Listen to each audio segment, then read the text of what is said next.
I apologise for not being with you today. I'm hoping that this presentation comes out fairly clear, right? God willing, you will understand my points and get some great benefit out of these slides that I'm going to show you here today. Thank you. What is IT? The IT industry is a technology-focused, fast-paced, dynamic, ever-changing, service-oriented sector with endless possibilities. But it's not just about technology. In most cases, it's about managing or performing change. In the main, it's about delivering a service. So, what is an IT job like? An IT job is just like any other. It may be a technically focused sector, but most roles within it are no more technical than any other job. Most jobs follow preset logical boundaries. A few examples. A chef works to a recipe using tried and trusted ingredients.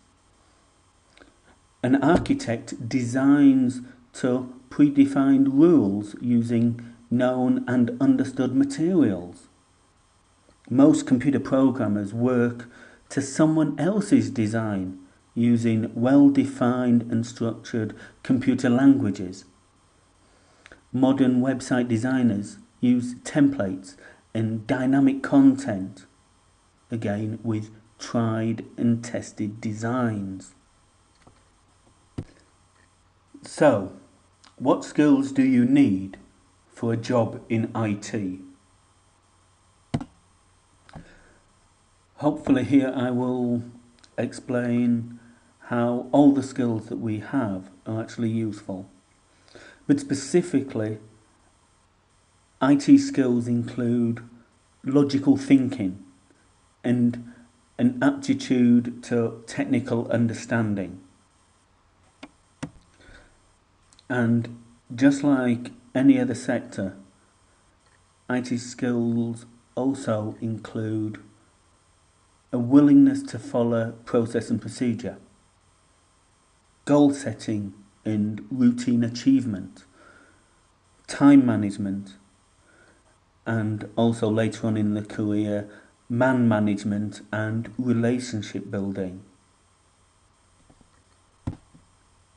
There are many roles to choose from, and they need different skills.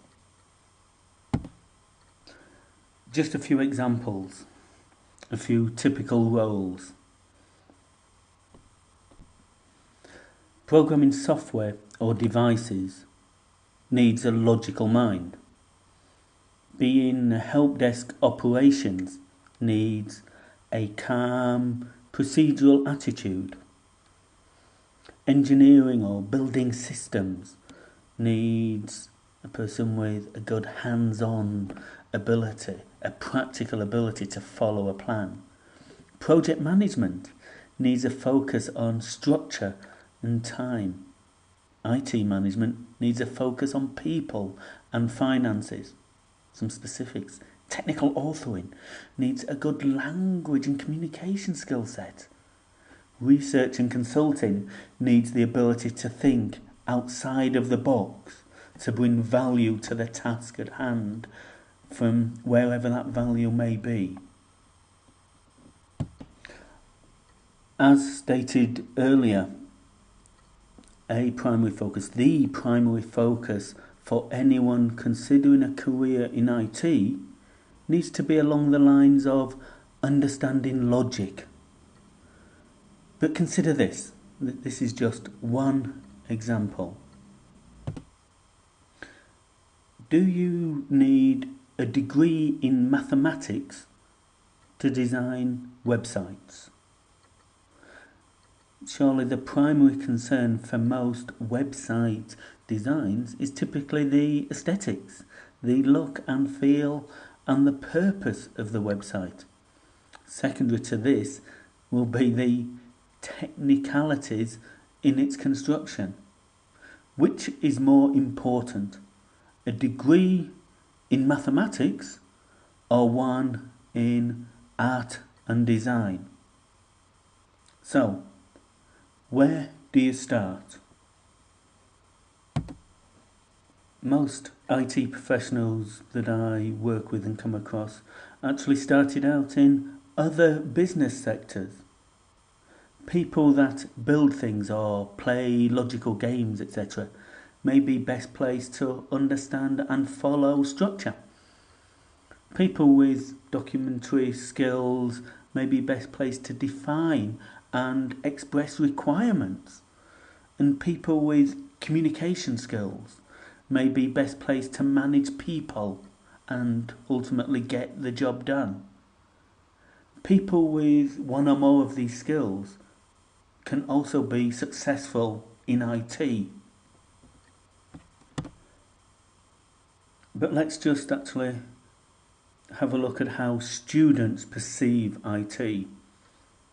Do a little comparison between boredom versus excitement, about lesson enjoyment versus career aspirations, about creative careers, about a career choice, about role models and the technical aspects of IT. The next few slides are actually based on a study by Southampton University and the British Computer Society. In a questionnaire, students were asked to name 4 words they associated with a career in IT. The most common were money, boring, not active, hard work, and complicated. In a comparison between boys and girls, girls were the ones that said words like boring, office, and even receptionist. One of the things you may end up having to do as an IT professional is present using PowerPoint and present facts and figures and charts. Here's one from the study. According to the questionnaire, boys and girls viewed enjoyment of IT lessons and IT career aspirations differently. Boys, more enjoyment but less interest in a career.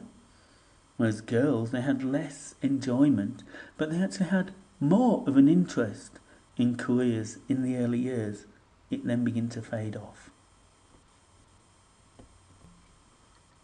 Students were asked what they enjoyed about IT. Page Plus, designing front covers and PowerPoint presentations are fun, was a common comment. Creative tasks were popular, but actually described as not work, because it is seen that they cannot easily be considered as a job function, just a means of delivery. Boys are generally interested in IT because they enjoy technology. However, they do not relate this enjoyment to a future career. In contrast, girls thought of IT when it was time to start thinking about a career, and later during higher education or pre-university or even during university, but seem to have lost interest in the enjoyable side of IT in those later school years. Okay, let me use my ESP and remote telepathy. Hands up all the students that agree with this, the boys that think they did not think that they could enjoy a career in IT, and those girls that didn't really think about it when they were being taught IT as a career for them. Hands up those that may disagree. Okay, you've all got your hands up, great. Okay, let's move on. There are not very many role models for IT. In the most, parents who use a computer at work are what pupils have as IT role models, whether this be office administration, documentation clerks, or even help desk operators. Parents provide views of working with IT, complex, new world, and even expressing it as beyond abilities. Most students that were asked felt negative about having a job in IT because they see IT jobs as about fixing things or addressing problems. Typical roles being help desk, on-call engineers, dealing with viruses, troubleshooting problems with computers day in, day out. In summary, throughout this research process, not one student believed that IT is a vibrant, exciting industry. Students were unaware of what a career in IT was. They were confused because of the transparent nature of the work they do in school, often through badly formed IT lessons and from the views of role models that work with technology. To maintain focus and enjoyment in IT and thus guide students towards a career in IT, lessons must be interesting, adapted and focused to the specific children's interests. Avoid negative thinking. It's not complex, it follows logic and it has a structure. It's not about fixing things, it's about making them work properly.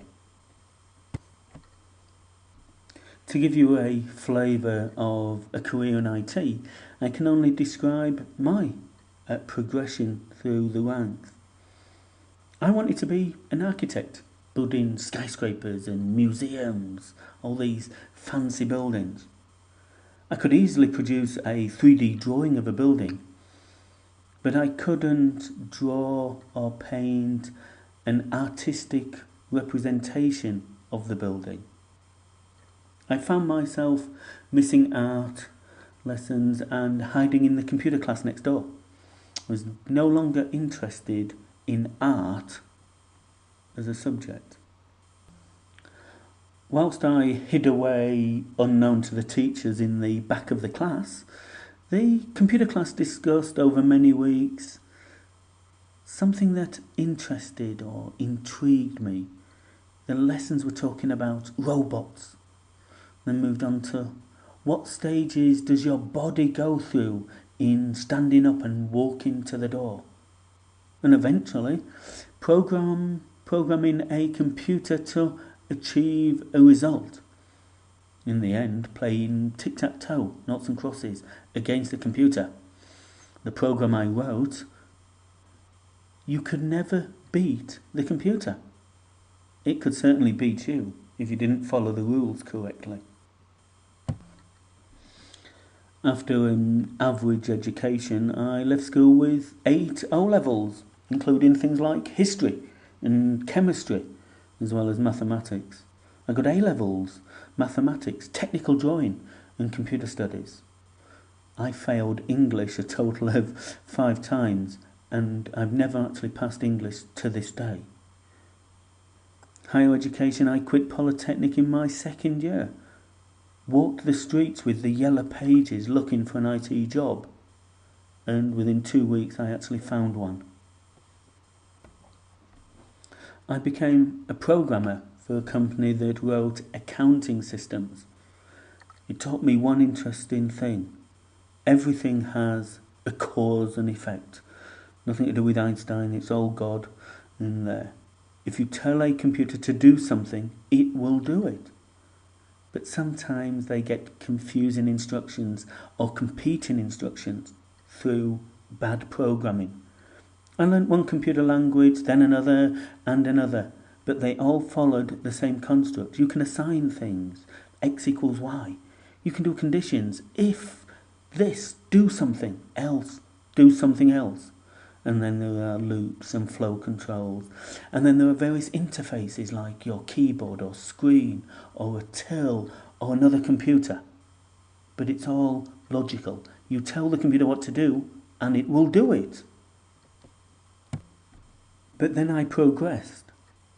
If I could get a computer to do something, I started considering, what does the business need the computer to do? Is it doing the best and most efficient way for the business? What else could the computer do for the business? These have no direct technical, mathematical or scientific basis, and are to some more important than the programming and development of the solution. And then my attention went beyond this. If a computer can return great benefits to the business today, what if the business or the technology changes? What might the business want tomorrow? What technology will be available tomorrow? How best can the business be ready for this unforeseen new technology? And could we use today's technology in a different way tomorrow? Eventually I moved on to IT management, a position where I could pass on my skills to others and focus on the bigger things. Why work on one system all the time when you can mentor others in your views for the benefit of the business and that individual? You can build fellowship and relationships with a team of people and manage the destiny God had planned for you and for others, guide them, mentor them, and bring even more benefit to your employment and to your job. I then moved on further to actually become this architect I'd always wanted to be, a strategic architect, leaving the systems behind, and now building an understanding and setting foundations for successful deployment of the business solutions, defining guidelines, setting policies and direction, and guiding business decisions on the best way of using systems, or guiding them into the best systems for the function within the business. And today, as a consultant, take all my experiences and use them for many clients, not just my employer. You develop key skills and you get business accepted certification in them, and you build a reputation to benefit many customers. Myself, I'm a certified IT architect, this architect that I always wanted to be, no longer building museums and big flashy buildings and bridges, but building systems. I was one of the first in the UK to be certified by the British Computer Society. I am a certified information system security professional, certified to work with the US government and various military organisations around the world. I'm certified in service delivery, and I have a reputable association with the Association of Programme and Project Managers. I'm also a member of the British Computer Society. I've even had articles published in respected industry magazines. But all of this is not really built on being an IT professional. It's about understanding business and how businesses function, not actually about the technology as such. These certifications and qualifications are all business related. Yes, they actually are built on the back of some technical understanding, but they are what businesses are looking for. They're not really looking for O-levels and A-levels. They're looking for a practical implementation. To get a student to understand what is actually needed, lessons need to be enjoyable, based around logic and structure, across a variety of subjects, and not just within a technology or computer system focus. They need to also have some business focus in there as well. And then when you've done all of this for 25 years or more, You then get to play with toys and even go where the sun shines a lot. And you may even get to go where the rain falls. And that's it. Thank you very much. Again, I apologise for not being able to be present with you today. If you have any questions, please leave them with the people here, and I will attempt to answer them over email. Thank you very much. God bless. Have a good day.